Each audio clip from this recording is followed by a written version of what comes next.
Super. So, hi everyone, and thanks to anyone who might be watching this on YouTube. Thank you for coming. This is the last Python meeting of the semester, and today we have Diego Beltran. He's a bachelor student here at Book, and he is going to show us today his code, CACHAI. So, thank you, Diego. You have 20 minutes.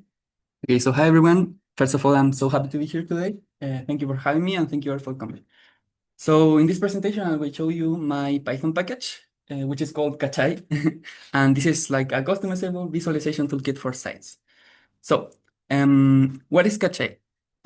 You know that CACHAI is actually a Chilean word, right? But in theory, CACHAI stands for Custom Access and Charts Advanced Interface. So this is basically a Python package for data visualization. And the idea is to have something very similar to Matplotlib.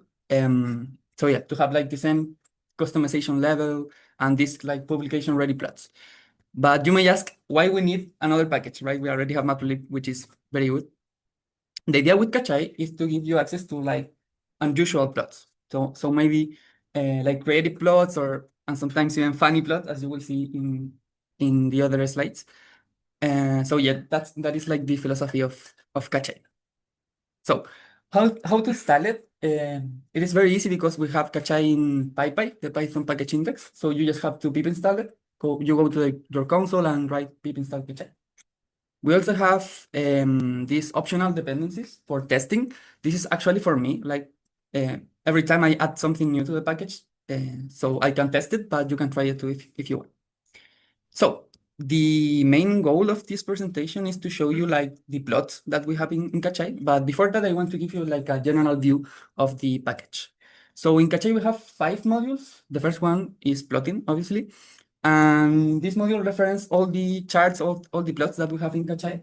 And as I said before, this is very similar to Matplotlib. So the syntaxes and the interface is like the same. So if you already use Matplotlib, you will find it very familiar. Then we also have the datasets.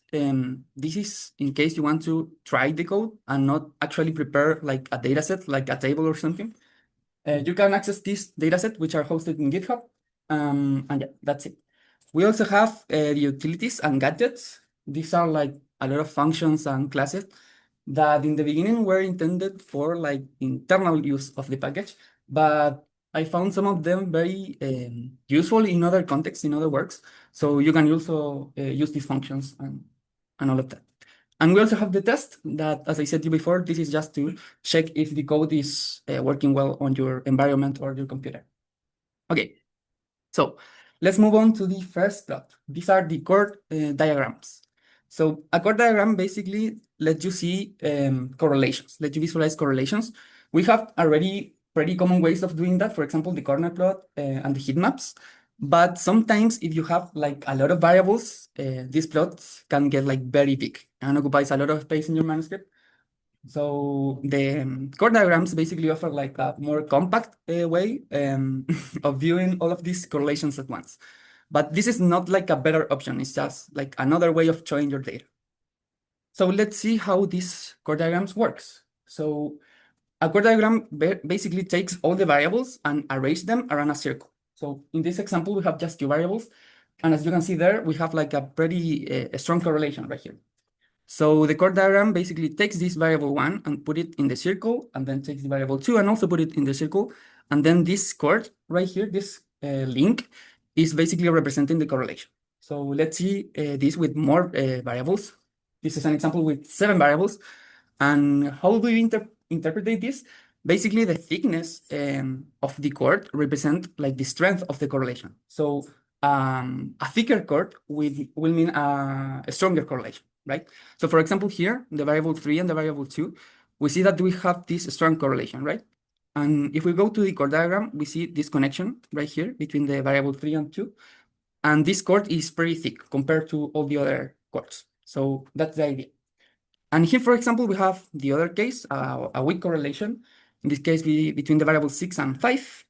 And here you see that this connection is actually thinner than the other one.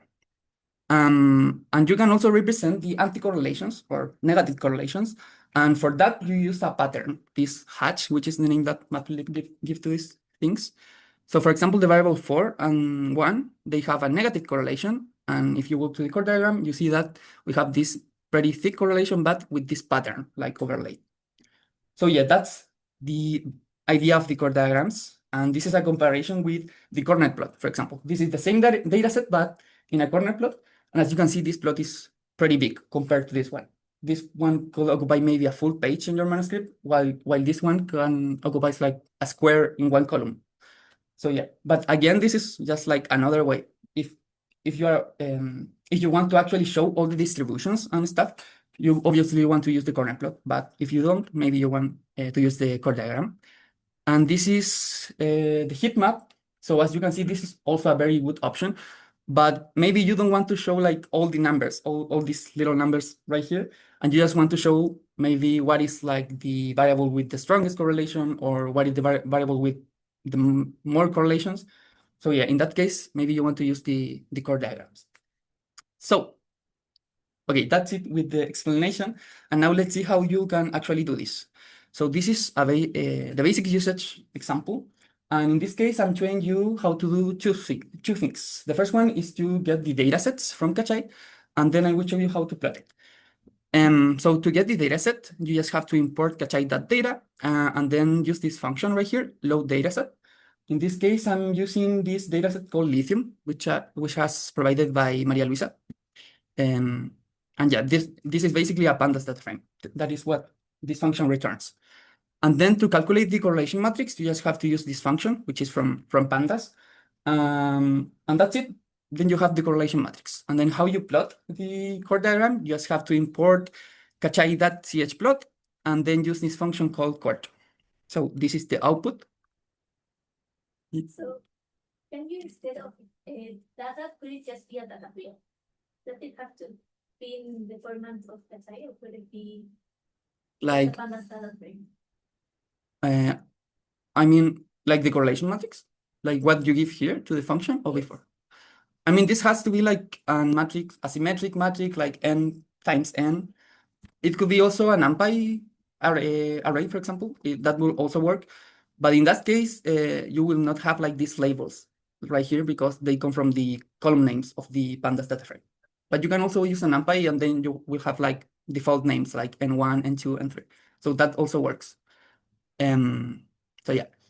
Then you have obviously the customization. You can change the labels if you want, and you can also change the colors. So for example, change all these labels and the color of each variable. And this is the output in this case. So as you can see, we are giving like different names for different variables and also the colors. What else? You can also change the threshold. So this is a very important one because it is basically the minimum value that you want to display. So let's go back to the heat map. For example, here we see that we have this pretty weak correlation, right? Super near to zero, basically no correlation at all. So maybe you don't want to show all of these weak correlations. So for that, you use the threshold. So for example, here is the threshold very low. You see basically all the correlations, like a lot of stuff. But then you have 0.25, and now you see less chords. And then the threshold of 0.4, now you're seeing just like the strongest correlations in the data. You can also add the legends. As I said to you before, you can represent either positive correlation or negative correlations. So basically, you just write here legend equal true, and then as in any other plot of Matplotlib, you just call the legend, and this is the output. So here you are basically seeing which pattern corresponds to each type of correlation.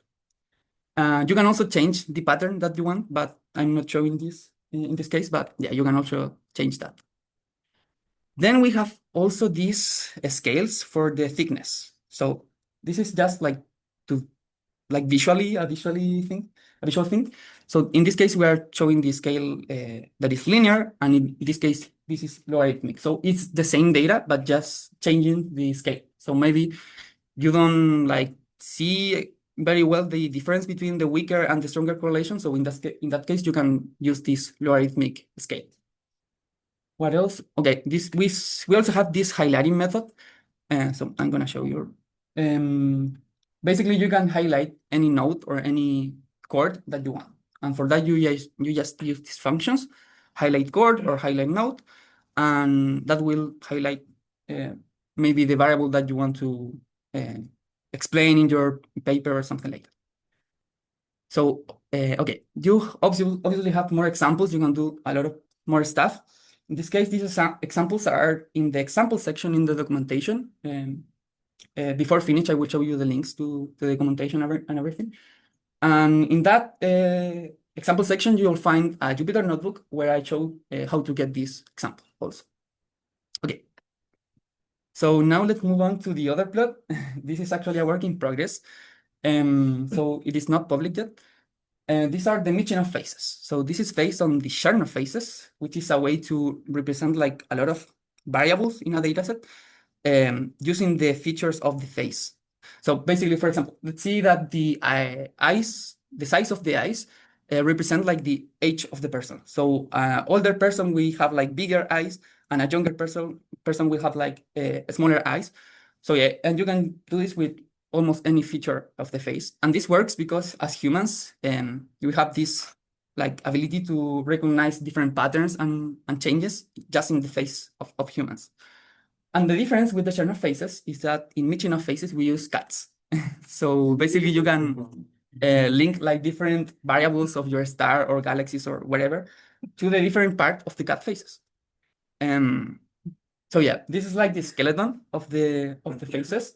And then what we did was to select all the features that we want to change. And then we just painted. And this is an example of a face that you can get with the Michinoff Faces. Here I have more examples. All of these faces were randomly generated. And as you can see, you can get like a lot of different faces. Some of them are like pretty silly. Some of them are like weird. Some of them are cute. Okay, you can have a lot of faces. So I also have this video. I don't know if we have time to see this. Okay. But here I'm just showing you how these different features changes. So every feature is just a value between 0 and 1, and you can change from one state to another. So for example, this is the chin. You can make it bigger or smaller. Yeah, you have also the ears, like this movement.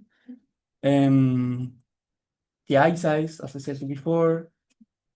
What else? We also have the iris height. So, okay, we have a lot of features. I think we have 11 features.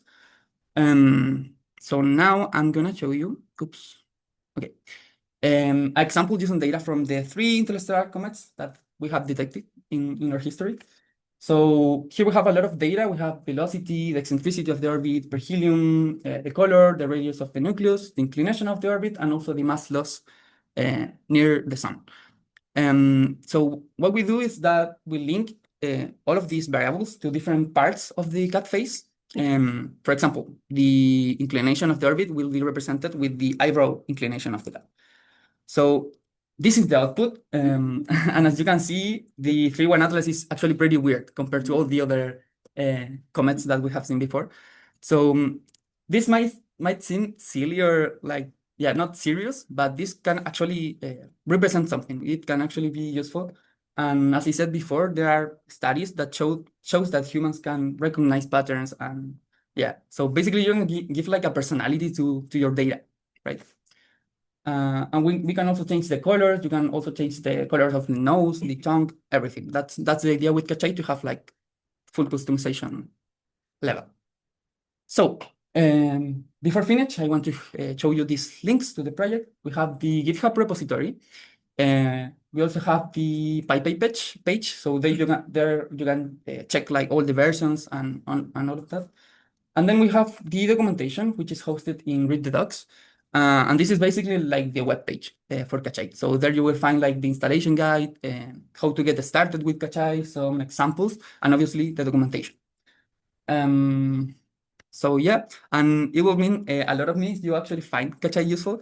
And we actually have an article published about CACHAI. So if you use it, I will be very happy if you cite us because we put a lot of love into this article. So that's it. Thank you all for your attention and for your.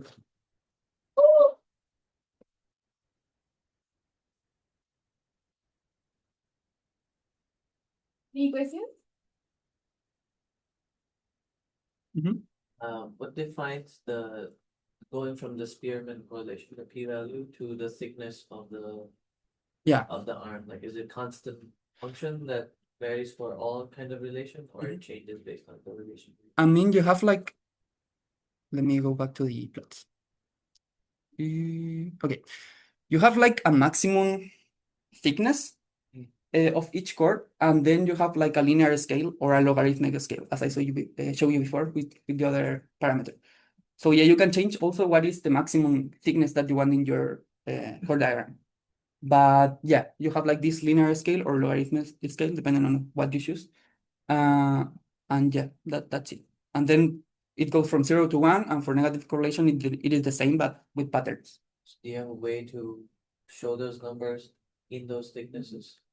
Yeah, that's actually a very good idea. I have not implemented that in here, but I mean, this is a plot. This is like in Matplotlib, so you can just write ax.text and add the text if you want. But we would have to identify with a specific, we want to put zero overlap on each other.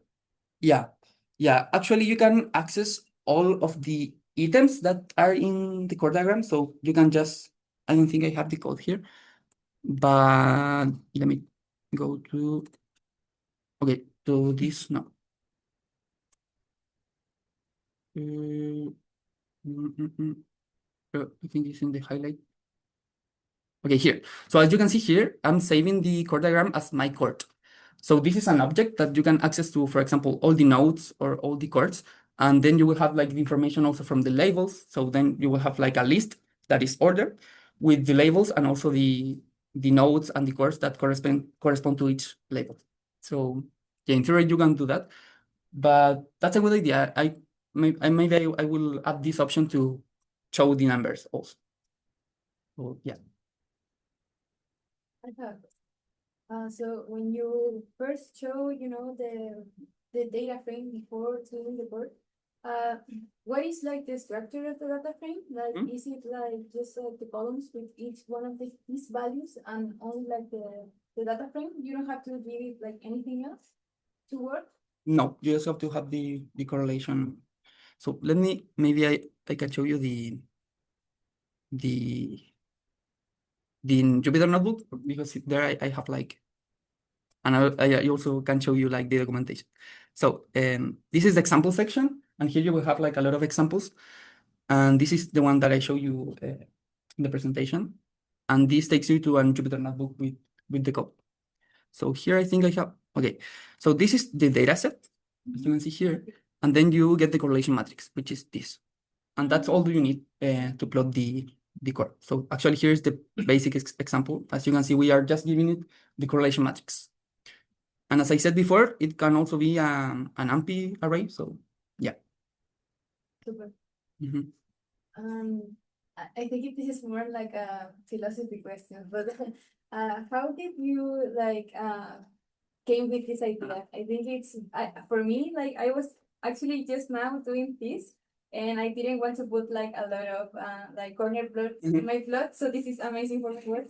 So how did you come with this idea? Okay, so I had a problem that I need to do this plot because the postdoc that I'm working with, she knows this plot, but I didn't found any Python package that have like this plot with a lot of customization. And I like to change the colors and labels and all of that. And there was actually one package that had this, but you have to pay to use it. So I was like, no, this can't be that way. So I get the idea to actually do it myself.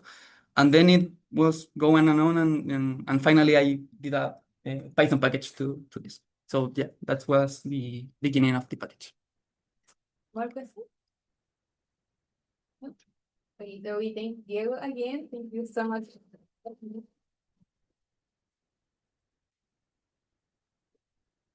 And thank you everyone for coming. This was the last Python meeting of the semester, but hopefully we come back next semester. And if you want to present for the next semester, you can talk to us. Right now, I am the one making this. This was like my passion project for this semester. But next semester, we're going to be Sebastián, Matías Gerlach, and me working on Python meetings. So you can ask any of us. And thank you everyone who present also, and everyone who may be watching. Thank you for watching all of these videos, and again, thank you, Diego, and see you hopefully next semester. So